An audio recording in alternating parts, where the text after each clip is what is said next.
Assalamualaikum warahmatullahi wabarakatuh. Perkenalkan, nama saya Faizatul Zuhroh. Di sini saya akan mempresentasikan materi tentang kuantitatif. Pembahasan yang pertama yaitu mengenai pengertian kuantitatif. Penelitian kuantitatif adalah suatu proses yang menemukan pengetahuan yang menggunakan data berupa angka sebagai atas dalam menganalisis keterangan mengenai apa yang ingin diketahui. Kemudian yang kedua ada jenis-jenis kuantitatif dan pengertiannya. Di sini jenis-jenis kuantitatif ada 7. Yang pertama korelasi, yang kedua deskriptif, yang ketiga kausal komparatif, yang keempat komparatif, yang kelima eksperimen, yang keenam survei, yang ketujuh inferensial. Yang pertama yaitu korelasi. Korelasi adalah metode yang digunakan dalam evaluasi. Kemudian yang kedua yaitu ada deskriptif.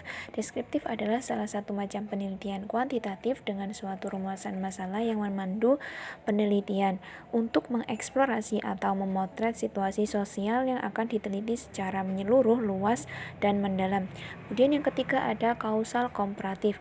Digunakan dalam evaluasi untuk mengetahui kemungkinan sebab akibat. Dan yang keempat ada komparatif, berfungsi membandingkan dua perlakuan atau lebih dari suatu variabel atau beberapa variabel sekaligus. Kemudian yang kelima ada eksperimen. Eksperimen ini dilakukan untuk menguji efektivitas atau tidaknya variabel eksperimen. Kemudian yang keenam ada survei, digunakan dalam evaluasi untuk membuat pencenderaan secara sistematis, faktual, dan akurat terhadap fakta-fakta serta sifat-sifat populasi atau daerah tertentu. Kemudian yang terakhir ada inferensial, metode penelitian kuantitatif yang dilakukan analisis hubungan antar variabel dengan pengujian hipotesis. Kemudian pembahasan yang ketiga yaitu cara menentukan hipotesis.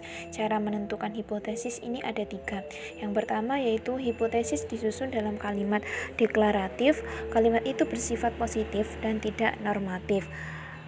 Kemudian yang kedua yaitu variabel yang ditanyakan dalam hipotesis adalah variabel yang operasional, dalam arti dapat diamati dan diukur. Kemudian yang terakhir yaitu hipotesis menunjukkan hubungan tertentu di antara variabel. Pembahasan yang keempat yaitu cara menentukan populasi dan sampel.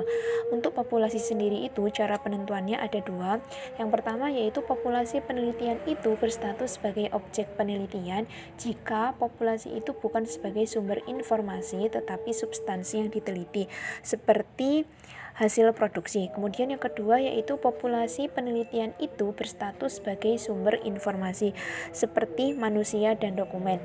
Untuk yang sampel, cara penentuannya yaitu dalam pengambilan sampel yang perlu diperhatikan adalah bahwa karakteristiknya itu yang ada dalam populasi harus terwakili sampel. Bahasan yang kelima yaitu teknik analisis data. Teknik analisis data menurut Sugiono merupakan kegiatan setelah data dari seluruh responden atau populasi atau sampel terkumpul. Kegiatan dalam analisis data adalah mengelompokkan data berdasarkan variabel dan jenis responden. Pembahasan yang terakhir yaitu uji validitas dan reliabilitas. Untuk uji validitas, pengujian validitas instrumen terbagi atas 3, yaitu yang pertama pengujian validitas konstruksi. Untuk menguji validitas konstruksi dapat digunakan pendapat dari para ahli.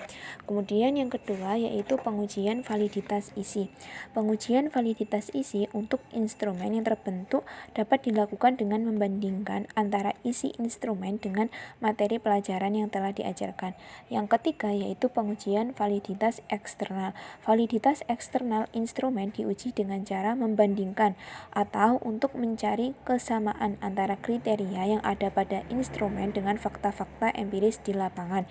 Kemudian yang terakhir yaitu reliabilitas. Untuk reliabilitas ini pengujiannya dapat dilakukan dengan 2 cara, yaitu secara eksternal dan secara internal. Pengujian secara eksternal dilakukan dengan 3 cara, yaitu tes retest, ekuivalen, dan gabungan keduanya. Adapun pengujian secara internal dapat dilakukan dengan menganalisis konsistensi bulir-bulir yang ada pada instrumen dengan teknik tertentu. Sekian presentasi dari saya, kurang lebihnya mohon maaf. Wassalamualaikum warahmatullahi wabarakatuh.